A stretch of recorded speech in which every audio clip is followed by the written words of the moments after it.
हरे कृष्ण, राधे राधे। एकादशी के दिन व्रत उपवास करने की कैसी अद्भुत और विलक्षण महिमा है, इस संबंध की एक महान आश्चर्यजनक सत्य घटना हम आपके सामने रख रहे हैं। आशा है सभी श्रद्धालु इसे बड़े ही ध्यान से सुनने की कृपा करेंगे। एक बार प्रातः स्मरणीय ज्योतिषपीठ के शंकराचार्य अनंत श्री विभूषित श्री कृष्ण बोधाश्रम जी महाराज विश्वनाथपुरी काशी पधारे। उस दिन एकादशी थी। पूज्य आचार्य जी अपने नियम अनुसार एकादशी के दिन स्वयं निराहार व्रत रहकर अन्य लोगों को भी एकादशी व्रत करने की प्रेरणा दे रहे थे। आप सबको एकादशी का व्रत करने का उपदेश देने के साथ ही उनसे यह भी कहा करते थे कि जहाँ एकादशी के दिन अन्न ग्रहण करना पाप है, वहीं एकादशी के दिन चाय पीना, तंबाकू, बीड़ी आदि मादक वस्तुओं का सेवन करना, पान खाना और भी बड़ा पाप है। एकादशी का वह व्रत कैसा जिसमें चाय, तंबाकू आदि सेवन किए जाएं। चाय, तंबाकू, गांजा आदि पीने से तामसी वृत्ति बनती है तथा शुभ कार्य निष्फल हो जाते हैं। अतः इन दुर्व्यसनों से सदा बचना चाहिए। इस घोर कली काल में एकादशी का व्रत करना, भगवान के श्री राम या श्री कृष्ण अथवा श्री शिव के नाम का जप करना, नित्य प्रति सूर्य अर्घ देना और श्री गंगा स्नान करना, कथा श्रवण करना तथा अपने अपने वर्णाश्रम धर्म के अनुसार सादगी पूर्ण सदाचार में जीवन व्यतीत करना एवं नित्य प्रति गौ सेवा में तत्पर रहना आत्म कल्याण के लिए सीधे साधन है। एक दिन पूज्य आचार्य चरण ने अपने पास में आए एक ब्राह्मण ब्रह्मचारी से प्रश्न किया, ब्रह्मचारी, क्या आज तुम एकादशी का व्रत किए हो? ब्रह्मचारी, जी नहीं महाराज जी। पूज्य गुरु जी, हिंदू होकर फिर ब्राह्मण कुल में जन्म लेकर और ब्रह्मचारी होकर भी तुमने एकादशी का व्रत नहीं किया, यह तो बड़े आश्चर्य की बात है। ब्रह्मचारी, महाराज जी, एकादशी का व्रत तो मैं कभी नहीं करता। गुरु जी, अरे फिर तुम कैसे हिंदू हो, किस प्रकार ब्रह्मचारी कहलाने योग्य हो और कैसे ब्राह्मण हो कि एकादशी का व्रत भी नहीं कर सकते? एकादशी व्रत करने की बड़ी ही अद्भुत और विलक्षण महिमा है, जिसका हमारे सभी शास्त्रों में उल्लेख है।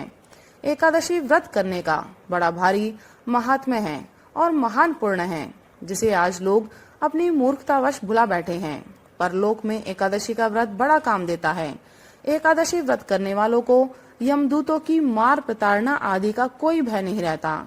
इससे हमारा सब प्रकार से कल्याण होता है। हमें एक बार दो मुसलमान मिले थे जो विधर्मी होकर भी प्रत्येक एकादशी को उपवास किया करते थे। पूज्यपाद आचार्य चरण के श्रीमुख से इतना सुनकर वहां उपस्थित लोगों ने जिज्ञासावश एकादशी व्रत करने वाले मुसलमान भाइयों से संबंधित घटना सुनने की उत्सुकता दिखाई और इसके लिए पूज्य आचार्य जी से प्रार्थना की। तब पूज्य श्री महाराज जी ने यह सच्ची घटना इस प्रकार सुनाई। एक बार हम सनातन धर्म का प्रचार करते हुए राजस्थान गए हुए थे। वहां हम एक बगीचे में ठहराए गए थे और उस दिन देवयोग से एकादशी का पवित्र दिन था।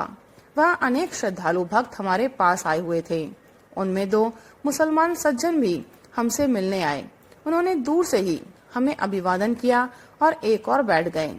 जब हमारे एक ब्रह्मचारी ने हमारे पास भेंट में आए फलों को प्रसाद के रूप में सभी को बांटना प्रारंभ किया, तो हमने उस ब्रह्मचारी से कहा कि भाई, कुछ प्रसाद सामने बैठे हुए उन मुसलमान भाइयों को भी दे दो।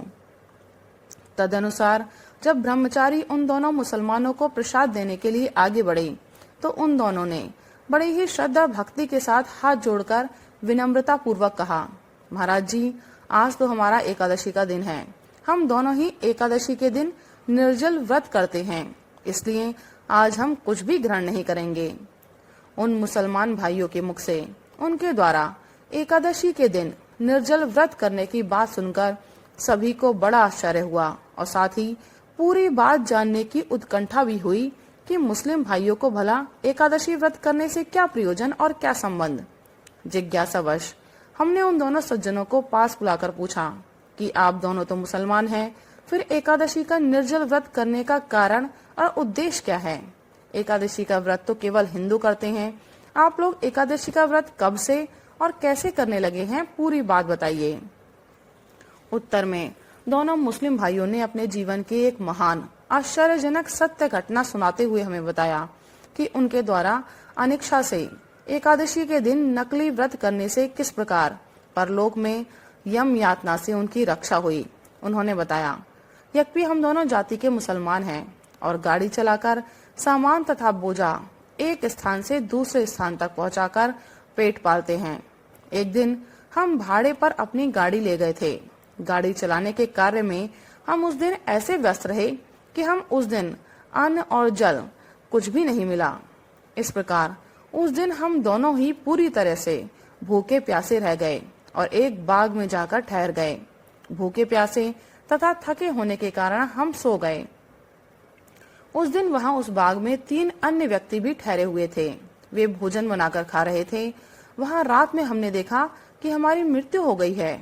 हमारे पास भयंकर आकृति वाले कुछ यमदूत आए और उन्होंने हम 5 आदमियों को पकड़ लिया। वे हमें यमपुरी ले गए। वहां हमने देखा कि सूर्य के समान एक अत्यंत तेजस्वी राजपुरुष जैसे कोई व्यक्ति एक सुंदर सिंहासन पर विराजमान थे। उन्होंने हमको पकड़कर ले जाने वाले अपने उन अनुचर दूतों से पूछा कि तुम इन दोनों को पकड़कर यहाँ क्यों लाए हो? ये दोनों तो आज एकादशी का निर्जल व्रत किए हुए हैं। इन्हें तुरंत यहाँ से ले जाओ। जहाँ से इन्हें पकड़कर लाए हो उसी स्थान पर ले जाकर इन्हें छोड़ आओ। एकादशी व्रत के पूर्ण से इनकी आयु के कुछ दिन और बढ़ गए हैं।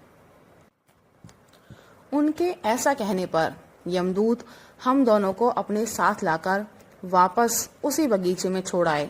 जब हम अपने शरीर में वापस आ गए और हमें होश हुआ तो हमने आंखें खोली तो हम दोनों परलोक में घटित घटना पर आपस में विचार करने लगे।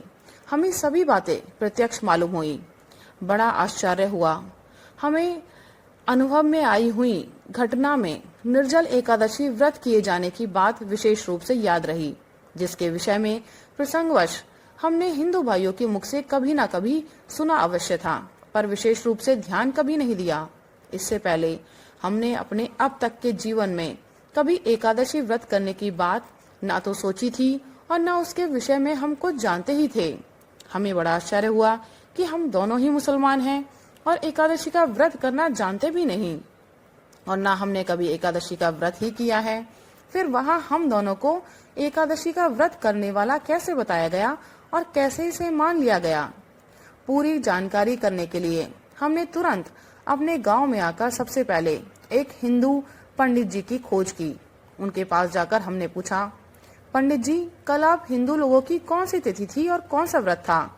उत्तर में उन पंडित जी ने हमें बताया, कल भीमसेनी एकादशी का पूर्णिमा व्रत दिवस था। पंडित जी से यह मालूम होने पर अब तो हमारे आश्चर्य का ठिकाना न रहा। हमने पूरी बात पंडित जी को बतलाई तो सुनकर पंडित जी ने ऐसा होना संभव बतलाया तथा एकादशी की महिमा और हिंदू शास्त्रों की कुछ अन्य बातें भी उन्होंने बड़े प्रेम से हमें समझाई। हिंदुओं के एकादशी व्रत की ऐसी अद्भुत महिमा है, यह जानकर हमें उसी दिन से एकादशी व्रत के प्रति बड़ी श्रद्धा उत्पन्न हो गई।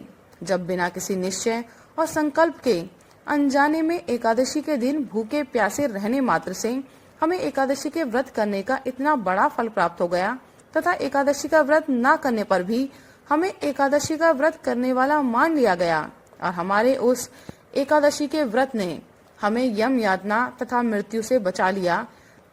तब यदि हम वास्तव में एकादशी का व्रत करें तो फिर हमारे महान पुण्य का क्या कहना? ऐसा विचार करके हम दोनों उसी समय से प्रत्येक एकादशी के दिन बराबर उपवास किया करते हैं। एकादशी के दिन हम अन्न जल कुछ भी ग्रहण नहीं करते। मुसलमान होकर भी हम एकादशी का व्रत करते हैं और हमने उसी दिन से मांस, मछली, अंडा इत्यादि हिंसा युक्त अखाद्य सेवन का भी सदा के लिए परित्याग कर दिया है। अब हमारा यह विश्वास हो गया है कि सात्विक, सदाचारी, पवित्र धर्म में सादा जीवन ही बिताना चाहिए। उन मुसलमान भाइयों के मुख से एकादशी व्रत की महिमा की यह बात सुनकर सभी को बड़ा आश्चर्य हुआ। पूज्य आचार्य जी का कहना था कि यह हमारे शास्त्र पुराणों की अद्भुत महत्ता सत्य सिद्ध करने वाली चमत्कारिक घटना है, जो सत्य सनातन धर्म को महिमान्वित करती है। हमारे सनातन धर्म की महिमा के समक्ष समय समय पर अन्य धर्मावलंबी भी नतमस्तक हुए हैं। हमारे हिंदू शास्त्रों की बातें अक्षर अक्षर सत्य, प्रमाणिक तथा लोक कल्याणकारी है। यदि हमने अपने शास्त्रों के आज्ञा अनुसार जीवन बनाने की चेष्टा करते हुए अपना लोक परलोक नहीं बनाया, तो हम स्वयं अपना, अपने धर्म का, समाज का तथा धर्म मूर्ति अपने इस देश का सुधार तथा परम कल्याण नहीं कर सकेंगे। राधे राधे, हरे कृष्ण।